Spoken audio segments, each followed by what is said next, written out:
Yang kelima, orang percaya membutuhkan pewahyuan tentang Allah yang berdaulat, yang dalam kedaulatannya akan memposisikan keberadaan umatnya menjadi orang-orang yang berpengaruh, terpandang dan disegani dalam sistem Babel.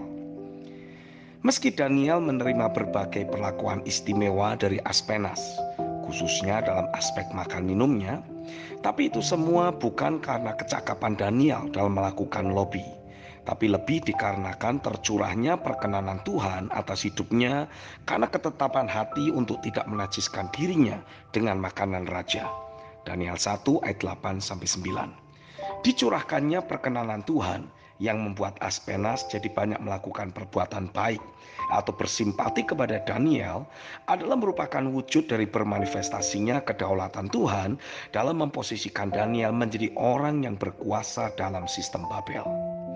Selama orang percaya masih meyakini bahwa alasan untuk mereka bisa menjadi orang yang berpengaruh, terpandang dan disegani adalah sebagai hasil dari kerja kerasnya sendiri, akibat dari relasi dan kemampuan membuat lobi-lobi tertentu kepada orang-orang tertentu, maka mereka juga akan dengan begitu saja rela mengorbankan kebenaran, integritas, atau bahkan membunuh suara hati nuraninya demi untuk bisa terus mempertahankan posisinya yang sekarang atau untuk menaiki tangga promosi yang selanjutnya.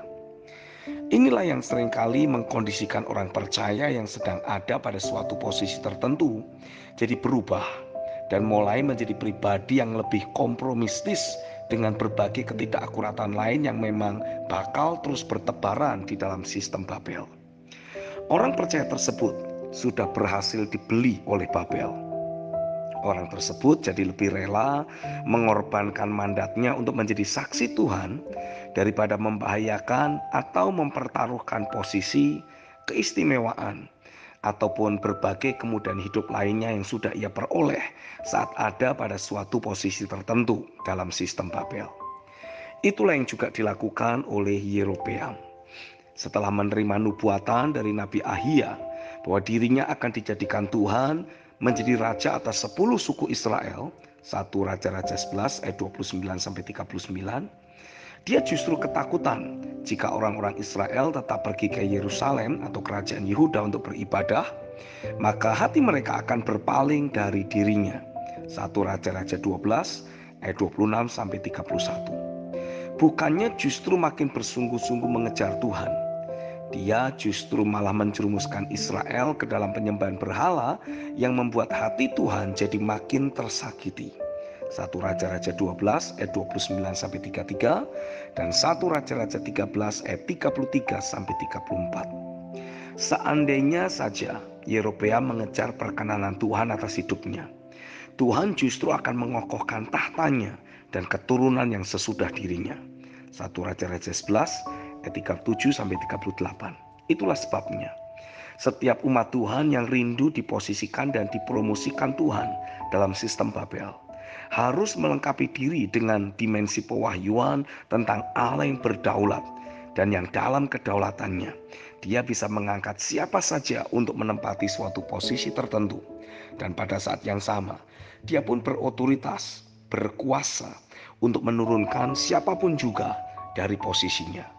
Daniel 2 ayat 20-22 dan Daniel 4 ayat 17. Dengan umat Tuhan menyadari bahwa posisi strategis yang sekarang mereka duduki adalah merupakan wujud dari pekerjaannya tangan Tuhan yang menempatkan diri mereka dalam posisi tersebut, maka mereka juga harus meyakini bahwa selama mereka hidup memperkenan hati Tuhan, hidup setia di dalam ketetapan yang sudah Tuhan berikan, berfungsi menjadi saksinya seperti yang memang dia kehendaki, maka tidak akan ada satu kekuatan pun yang bakal mampu menyingkirkan mereka.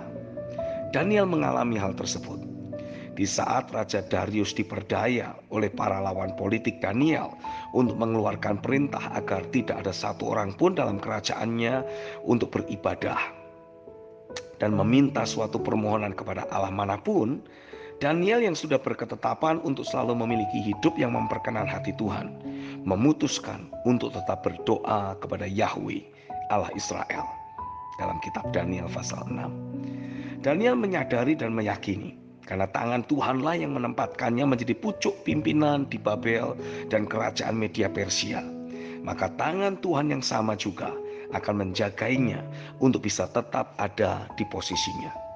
Tantangan memang menghadang. Akan selalu ada tantangan dapur api dan gua singa yang harus kita taklukkan. Tapi percayalah, dengan bekal pewahyuan tentang Allah yang berdaulat, kita tidak akan pernah mengkompromikan apa yang selama ini kita yakini. Sebaliknya, kita justru akan muncul sebagai para penakluk dalam sistem Babel. Amin.